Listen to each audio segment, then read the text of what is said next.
സർവശക്തനായ ദൈവത്തിൻ്റെ അതിപരിശുദ്ധ നാമം അതിയായി മഹത്വപ്പെടുമാറാകട്ടെ. കർത്താവിൽ പ്രിയരെ, നിങ്ങൾക്കേവർക്കും ജീസസ് വോയിസ് മെസ്സേജ് എന്ന പ്രഭാത ദൈവവചന ധ്യാന ശുശ്രൂഷയുടെ പുതിയൊരു എപ്പിസോഡിലേക്ക് സ്നേഹത്തോടെ സ്വാഗതം. അല്പസമയ ധ്യാനത്തിന് നമുക്ക് പ്രാർത്ഥനയോടെ ഒരു വചനം വായിക്കാം. വിശുദ്ധ യോഹന്നാൻ എഴുതിയ സുവിശേഷം അധ്യായം 19 വാക്യം 28. അതിൻ്റെ ശേഷം സകലവും തികഞ്ഞിരിക്കുന്നു എന്ന് യേശു അറിഞ്ഞിട്ട് തിരുവെഴുത്ത് നിവൃത്തിയാകും വണ്ണം എനിക്ക് ദാഹിക്കുന്നു എന്ന് പറഞ്ഞു. കർത്താവിൽ പ്രിയരെ, ഇന്ന് നാം യേശു കർത്താവ് കാൽവരിയിൽ ക്രൂശിൽ കിടന്നുകൊണ്ട് മൊഴിഞ്ഞ 5-ാമത്തെ മൊഴിയാണ് ധ്യാനിക്കുന്നത്. ഈ 5-ാമത്തെ മൊഴിയിൽ 3 പദങ്ങൾ ശ്രദ്ധേയമാണ്. ഒന്ന്, തികഞ്ഞിരിക്കുന്നു അഥവാ സകലവും തികഞ്ഞിരിക്കുന്നു. 2, തിരുവെഴുത്തുകൾക്ക് നിവർത്തി വന്നു. 3, എനിക്ക് ദാഹിക്കുന്നു. ഈ 3 പോയിന്റുകൾ ഈ വചനത്തിൽ നിന്നും നമുക്ക് ധ്യാനിക്കുവാനായിട്ട് സാധിക്കും. ആദ്യത്തെ പദം സകലവും തികഞ്ഞിരിക്കുന്നു എന്നുള്ളതാണ്. സകലവും എന്ന വാക്കിൽ ദൈവം അഥവാ പിതാവായ ദൈവം അവിടുത്തെ പുത്രനായ ക്രിസ്തുവിൽ ഏൽപ്പിച്ചിരുന്ന ദൗത്യം അഥവാ ശുശ്രൂഷ അത് തികച്ചു എന്നുള്ള സംതൃപ്തിയാണ് നാം കാണുന്നത്. യേശു എപ്പോഴും പരസ്യ ശുശ്രൂഷയിൽ പറഞ്ഞ ഒരു പദം ഞാൻ എൻ്റെ പിതാവിനെ ബഹുമാനിക്കുന്നു എന്നുള്ളതാണ്.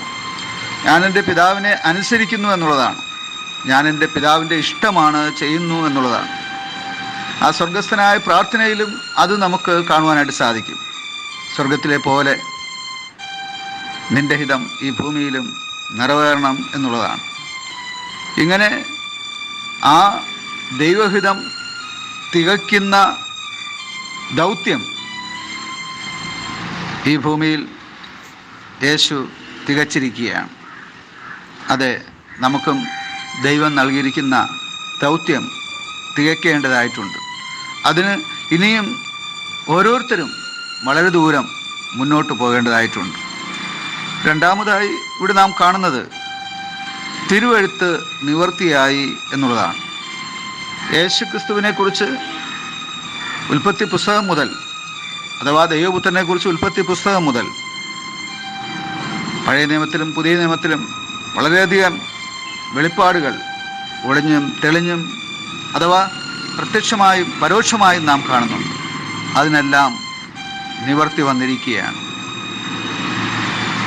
മൂന്നാമതായി അവസാനമായി ഇവിടെ നാം കാണുന്നത് യേശുവിൻ്റെ ഒരു അപേക്ഷയാണ്. എന്താണ് ആ അപേക്ഷ? ഈ അപേക്ഷ ആരോടാണ്? ആ അപേക്ഷ ദാഹജലം ചോദിച്ചുകൊണ്ടുള്ളതാണ്. ഒരുപക്ഷെ മനുഷ്യരോടാണ് യേശു അപേക്ഷിക്കുന്നത്.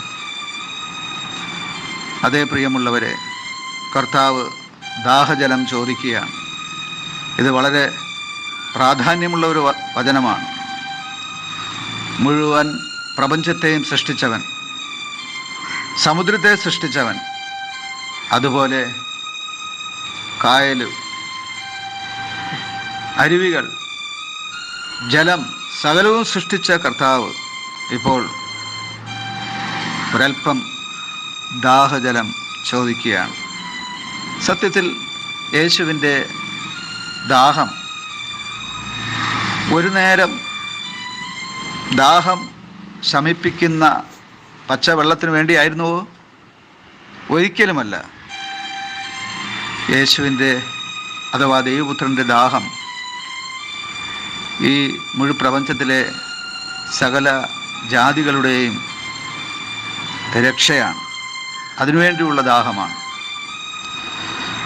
എല്ലാവർക്കും നീതിയും ന്യായവും ലഭിക്കണമെന്നുള്ളത് ദൈവത്തിൻ്റെ നീതിയുടെ, ദൈവത്തിൻ്റെ ന്യായത്തിൻ്റെ ദാഹമാണ്. ദൈവപുത്രൻ്റെ ദാഹം എല്ലാവർക്കും നിത്യജീവൻ ലഭിക്കണമെന്നുള്ളതാണ്. അതെ, കർത്താവിന് ഇന്നും ദാഹിക്കുന്നു. ഈ ലോകത്തിലെ അവസാന വ്യക്തിയും ആ ദൈവരാജ്യത്തിന്, സ്വർഗരാജ്യത്തിന് അവകാശികളാകും വരെ ആ ദൈവത്തിൻ്റെ ദാഹം ഒരിക്കലും ശമിക്കുകയില്ല. അതെ, കർത്താവിന് ഇന്നും ദാഹിക്കുന്നു. ആമേൻ, ആമേൻ.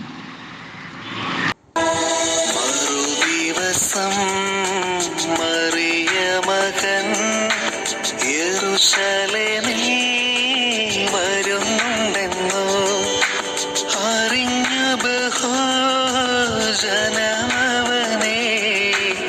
എതിരേൽപ്പാൻ പുറപ്പെട്ടു പോയി, എതിരേൽപ്പാൻ പുറപ്പെട്ടു പോയി.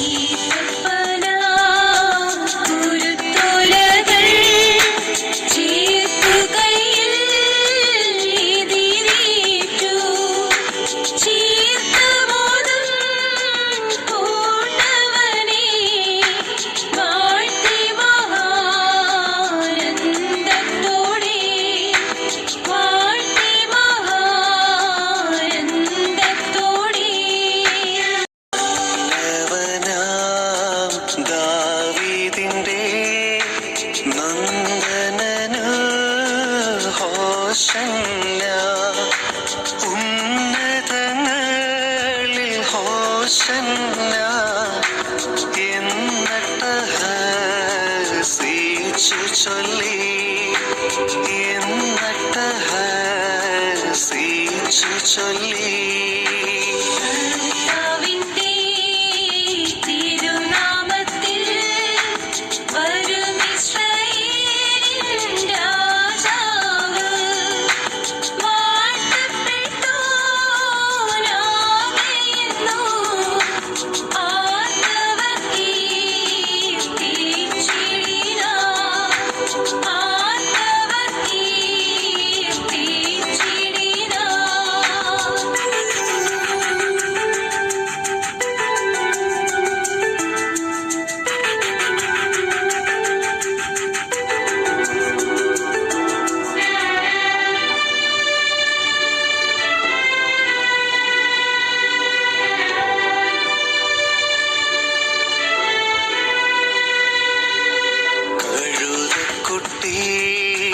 കണ്ടിട്ടേശു കയറിയതിന്മേലിരുന്നു.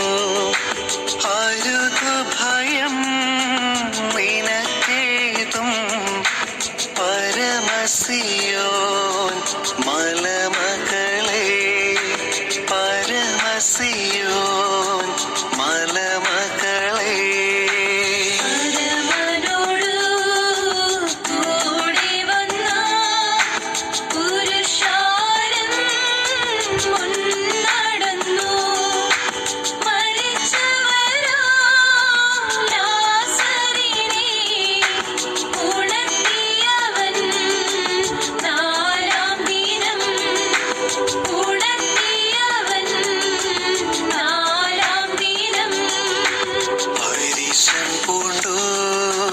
പരീശർ തമ്മിൽ പറഞ്ഞു നമുക്കൊരു ഫലവും വരുന്നില്ലെന്നോ കണ്ടോ ലോകം അവനോടിതാ